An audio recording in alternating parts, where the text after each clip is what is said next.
¿Cuánto mide la costa de Estados Unidos? Creo que la respuesta a esta pregunta es tan sencilla como escribirla en Google y ver qué sale, o medirlo uno mismo, pero en realidad es una pregunta extrañamente complicada. En este video encontraremos la respuesta.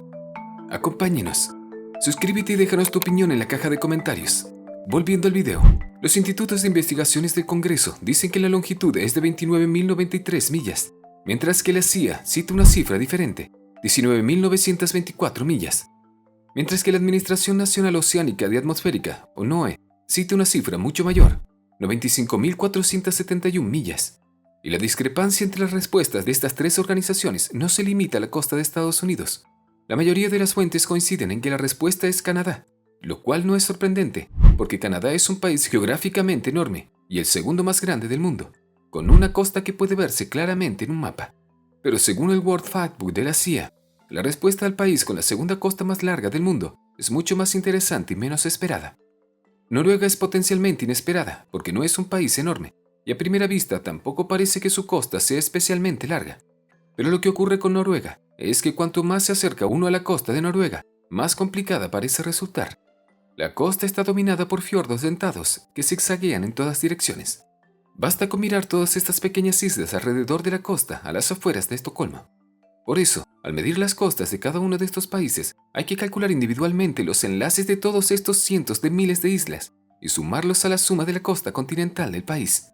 Y como la costa continental de Noruega también es dentada prácticamente en todas partes y hay cientos de miles de islas, no es tan difícil entender cómo la CIA llegó a la conclusión de que la de Noruega es la segunda costa más larga del mundo. Su cálculo final fue de 51.748 millas para la longitud total de la costa de Noruega, que es más de 2 veces y media la longitud de toda la costa de Estados Unidos, que también se acercó, pero también solo alrededor de la mitad de la longitud de la costa de Estados Unidos, que NOEE se acercó por separado. Básicamente, todo el mundo al que le preguntes cuánto mide una costa determinada, te dará siempre una respuesta diferente.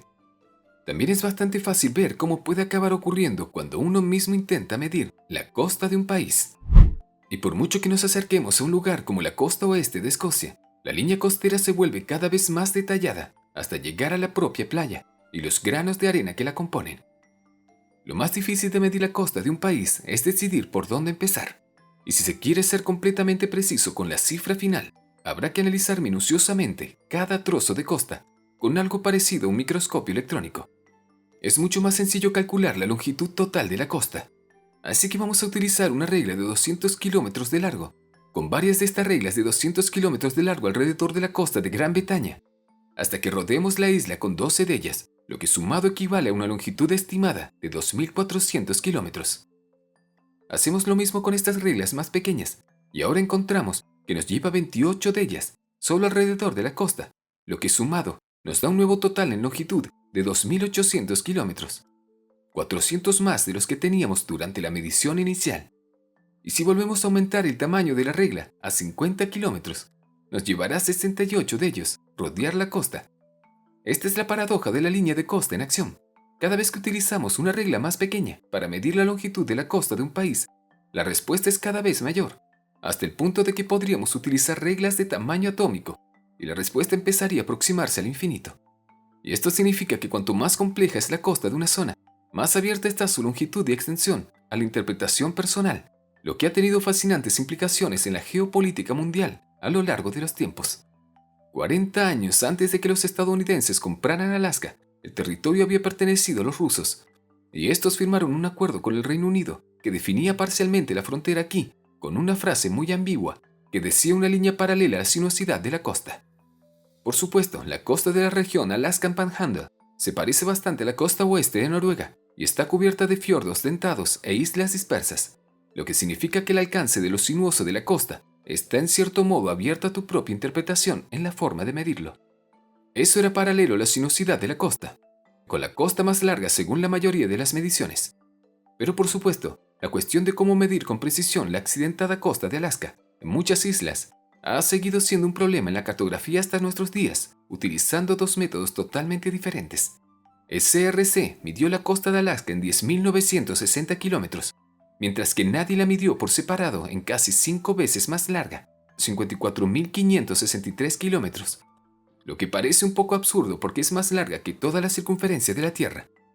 Independientemente de cómo hayan llegado a estas conclusiones tan dispares, tanto el CRC como la NOAA coinciden en que Alaska tiene la costa más larga de los Estados Unidos, y ambos coinciden en que Florida tiene la segunda costa más larga.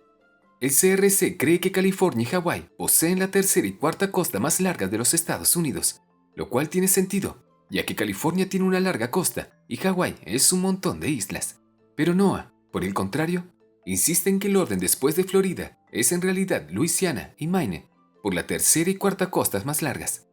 Pero al acercarse a la costa de California y desplazarse por ella, se aprecia lo suave que es su curva casi continua de sur a norte.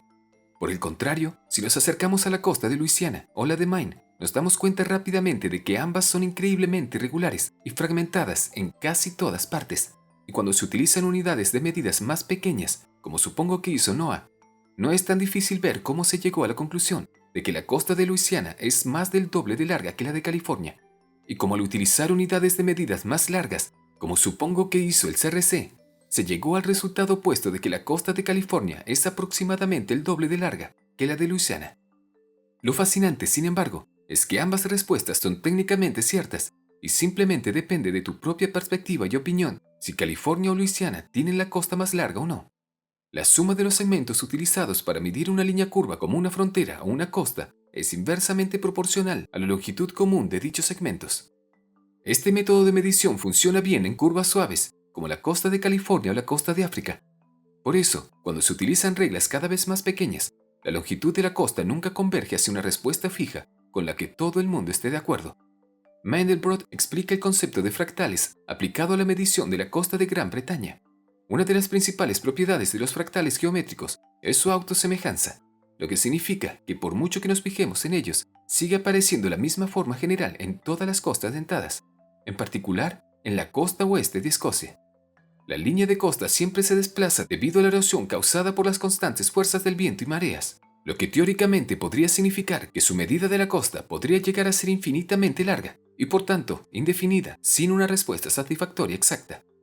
En este tipo de entornos, lo mejor que podemos hacer es simplemente estimar la longitud de la costa, como afirmó Mandelbrot en su artículo cuando escribió: la longitud de la línea de costa resulta ser una noción escurridiza que se escurre entre los dedos de quienes quieren asirla.